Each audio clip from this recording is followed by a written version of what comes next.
প্রিয় বন্ধুরা, বছরের প্রথম দিনে প্রত্যেকে পিকনিক করছে, আর আমি ঘুরতে ঘুরতে চলে এসেছি আজকে আমাদের পার্শ্ববর্তী গ্রামের মাঠে।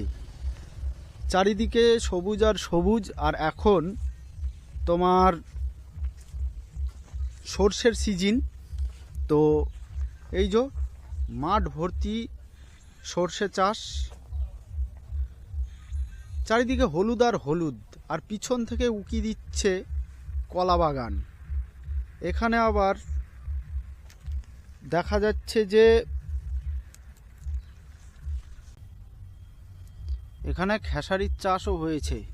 এই যে খেসারি গাছ, শাক এই সময় খাই, তারপরে এগুলো ডাল হবে। আর এই মাঠের যে একটা গন্ধ, মাটির গন্ধ, সেই গন্ধটা এক অপূর্ব অন্যরকম গন্ধ, সেটা অন্য কোথাও পাওয়া যাবে না। আর পাশ দিয়েই বয়ে গেছে মেন রোড। আমি যেই জায়গায় আছি, ভেবে দেখলাম পিকনিক তো প্রায় সময়ই করি, আজ না হয় আর পিকনিক করলাম না, নিজেকে একটু নিজের মতন করে সময় দিই।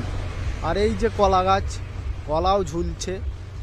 এখন মনে হয় লাভ মানুষের কলাতেই বেশি হয়, যেদিকে তাকাই খালি সেই দিকেই দেখি কলা গাছ উকি দিচ্ছে। তো চাষিরা চাষ করছে, কিন্তু সেই পরিমাণ মনে হয় না যে তারা তাদের লাভটা পায়। চাষই করে। আর সর্ষে গাছগুলোও বেশ বড় হয়ে গেছে, ফলও ধরতে লেগে গেছে। শোনা কথা যে সর্ষের মধ্যে নাকি ভূত আছে। তো আজকে দেখতে আসলাম সর্ষে খেতে, সর্ষের মধ্যে কোথায় ভূত আমি তো দেখতে পাচ্ছি না। অনেকে বলে, জানাও নেই। আর এই সর্ষের মধ্যে এসেই অনেকে ছবি তুলছে, ছবি পোস্ট করছে, ওগুলো দেখি। আর এই যে আমি হাত দিয়ে দেখাচ্ছি, দানা ধরতে লেগে গেছে। কিছু কিছু দানা সরু আছে, কিছু কিছু মোটা আছে। তো আমিও ঢুকে গেলাম, আমিও আমার মুখটা দেখাচ্ছি, দেখি সর্ষের মধ্যে আমাকে ভূতে ধরে কি। আমার এটা খুব জানার ইচ্ছা যে সর্ষের মধ্যে ভূত আদৌ আছে কি নেই, আর ধরবে কি না। যদি ধরে তোমরা আমাকে ঠেকিও, ঠিক আছে?